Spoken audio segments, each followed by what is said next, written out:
सड़क हादसात में श्रीनगर की बात की, वहीं पर अगर बात करेंगे जम्मू कश्मीर और खासकर वादी कश्मीर की, तो महंगाई ने आम इंसान की कमर तोड़ी है।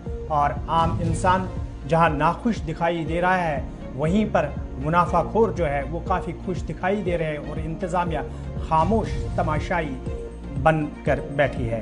क्या इस मुनाफाखोरी पर रोक लगाने के लिए कोई अफसर है, कोई महकमा है जो आम इंसान की ज़रूरियात को देखकर मार्केट में सब्जियों, फलों और दूसरे चीज़ों पर काबू पा सके ताकि एक आम इंसान के लिए भी आसानी हो सके? जम्मू कश्मीर के अंदर जो नाजायज़ मुनाफाखोरी है, ये पिछले 3 महीनों से हम डिस्कस कर रहे हैं। कुछ बीच में सरकारी सतह पर कुछ कमियां रही, कुछ खामियां, शायद उसका भी एक नतीजा हो सकती है। और जब से आपको याद है कि सरकार की जानिब से एसेंशियल कमोडिटीज़ एक्ट को कलअदम करा दिया गया, तब से एक तरह से कीमतों को एतदाल में रखना बस से बाहर हो गया, मुश्किलात काफ़ी ज़्यादा हो गई। और सरकारी महकमों का एक तरह से इख्तियार कम होना या बेकाबू कीमतें एतदाल में रखने वाला इस वक्त कोई नहीं, ऐसा भी हम आसान लफ्ज़ों में कह सकते हैं। और पहले ये होता था कि दुकानदार को ज़रूर इस बात का डर रहता था कि कोई ना कोई चेक करने वाला है, डिपार्टमेंट कार्रवाई कर सकता है। जिस महकमे को जिम्मेदारी दी गई है, बिलखुसूस महकमा अमूर सारफीन व अवामी तकसीमकारी और महकमा ज़राअत भी, जिसको कई मरतबा जब मंडियों तक की बात आती थी तो इसकी एक बड़ी जिम्मेदारी होती थी, लेकिन आज के वक्त में आप देखते हैं तो दोनों महकमों ने एक तरह से हाथ खड़े कर दिए हैं। इन पर किसी की नज़र रहती है, ये पहले डर था लेकिन आज नहीं है। और कई ऐसे दुकानदार हैं आज के वक्त में कीमतें आज़ाद भी हैं, कीमतें मुकर्रर कर सकते हैं, और यही वजह है कि कीमतें बेकाबू भी हो रही हैं और मुनाफाखोरी में इजाफा भी देखा जा रहा है। हमारे साथ कश्मीर ब्यूरो चीफ हिलाल हांजूरी इस वक्त हैं।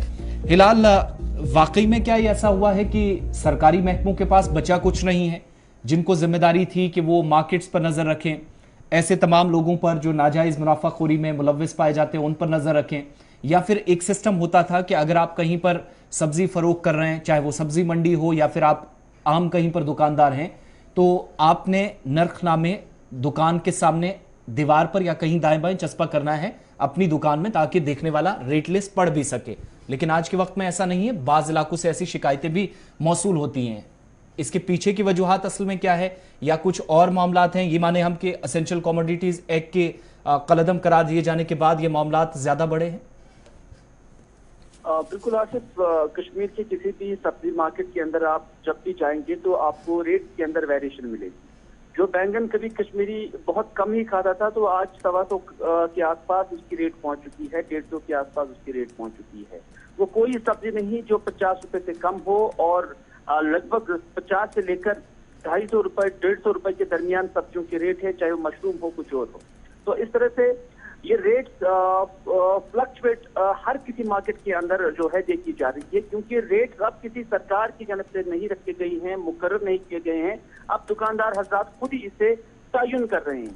हालांकि आप ये भी नहीं कह सकते हैं कि दुकानदार आप गैर कानूनी इसे कर रहे हैं, क्योंकि सरकार ने इसके लिए जब कोई कानून ही नहीं रखा तो फिर हम ये इल्जाम भी नहीं लगा सकते हैं कि जनाब आप गैर कानूनी तौर पर ये सब कुछ कर रहे हैं। क्योंकि आप मंडियों के अंदर जो कमीशन फॉरवर्डिंग एजेंट्स है या मंडियों के अंदर तो सब्जी के साथ वाबस्ता लोग हैं, वही आप रेट तय कर रहे हैं। और उसके बाद जो जब ये सब्जी दुकानों पर पहुंचती है तो फिर इख्तियार जो है वो एक दुकानदार का भी बढ़ता है। आप सिर्फ सब्जियों को ना देखिए, बल्कि यहाँ बाकायदा तौर पर कंज्यूमर अफेयर्स डिपार्टमेंट जो मीट का जो रेट था उसको भी रेगुलेट करता था। आज आप मार्केट के अंदर चाहे तो 700, 750, 750 के आसपास आपको मीट मिल जाता है, जो पहले सरकार ने 530 रुपए ही मुकर्रर की थी। तो एक फ्लक्चुएशन जो है अब 550 से लेकर 700 तक पहुंच चुकी है।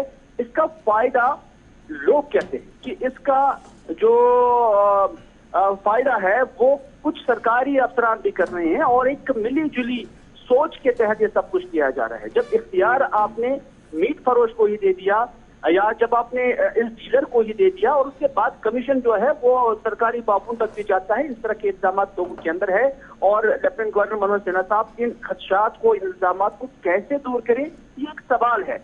लेकिन हर किसी कॉर्नर से यही बात सामने आ रही है कि जब से एसेंशियल कमोडिटीज एक्ट को कालादम करना और उसके साथ साथ मीट फरोश के जो रेट है वो उन्हीं को इसका इख्तियार देना, तब से सवालात के घेरे में जम्मू कश्मीर की एडमिनिस्ट्रेशन।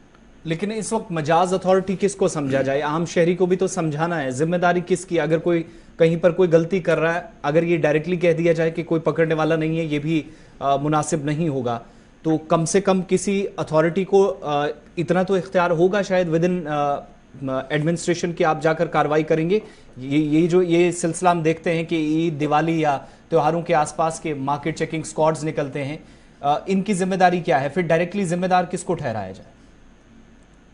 देखिए, जिम्मेदार किसको ठहराइए आप इमीडिएटली आप किसी को जिम्मेदार ठहरा भी नहीं सकते हैं सिवाय जो ओवरऑल जम्मू कश्मीर की एडमिनिस्ट्रेशन, क्योंकि आप कहीं पर शिकायत नहीं कर सकते। अगर आप कहीं पर शिकायत करेंगे तो उसके बाद जो कंसर्न ऑफिशियल होगा, मान लीजिए हमने तहसीलदार साहब से, एसडीएम साहब से शिकायत की है कि जनाब रेट्स यहाँ पर नहीं है, उस एसडीएम और तहसीलदार को as per act, as per available कानून जो होगा उसके तहत कार्रवाई करनी होगी। जब कानून ही कालादम है तो फिर उसके बाद वो कैसे कार्रवाई करेगा, ये बात समझने की बहुत जरूरत है कि कोई कानून के तहत कार्रवाई नहीं कर सकता। हाँ, अब कहीं पर कोई ऑफिसर जाएगा, थोड़ा सा डाड़ा मारेगा, उससे रेट जो है आप उनकी वो जो रेट है वो फ्लक्चुएट नहीं कर पाए या रोक सकते हैं, बल्कि कुछ दिन तक वो सिस्टम जारी रहेगा, लेकिन उसके बाद वो फ्लक्चुएशन फिर से देखी जा सकती है। बहुत बहुत शुक्रिया बात करने के लिए इस अहम मामले पर। नाजायज मुनाफाखोरी इसलिए भी आज़ाद है क्योंकि एक तवील मुद्दत से हम देख ही रहे हैं कि जम्मू कश्मीर के अंदर भी जो ज़रूरी अशिया एक्ट था, असेंशियल कमोडिटीज एक्ट था 1945, उसको सरकार ने कलअदम करार दिया। उससे दो चीज़ें हुई, एक तो ये कि जो सरकारी महकमे थे उनसे इख्तियार छीन लिया गया या कम हो गए, थोड़ा भी होता तो शायद कार्रवाई कर सकते थे, मुमकिन था। लेकिन जो इस वक्त कीमतें बेकाबू हो रही हैं सब्जियों की, बाकी जो खाने पीने की चीज़ों के, उनको एतदाल में रखना बहुत मुश्किल हो गया है, जो आउट ऑफ कंट्रोल एक तरह से हो गई है। पहले जैसे शुरुआत में हमने आपको बताया कि दुकानदार को या ताजरों को इस बात का डर रहता था कि उन पर किसी की नज़र है, अगर वो गलत करेंगे तो कार्रवाई एक्ट के मुताबिक होगी। और जो हिलाल पॉइंट आउट कर रहे थे कि जब एक्ट ही नहीं, आप उसके तहत कार्रवाई ही नहीं कर सकते, तो फिर शायद वार्निंग तक की बात रहती है, फिर आप समझा बुझा के, ठीक वैसे जैसे एक किसी दूसरे शख्स को आप काउंसिल करके वापस भेज दें।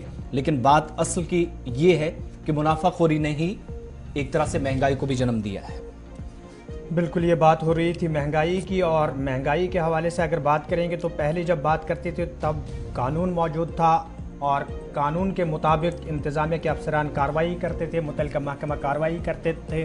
अब कानून नहीं है तो कार्रवाई करने में भी अफसरान गुरेज करते हैं, और मुनाफाखोर जो है वो अब जायज़ तरीके से इस नाजायज़ काम को जायज़ तरीके से अंजाम दे रहे हैं और आम लोग परेशानी में अपनी ज़िंदगी गुजार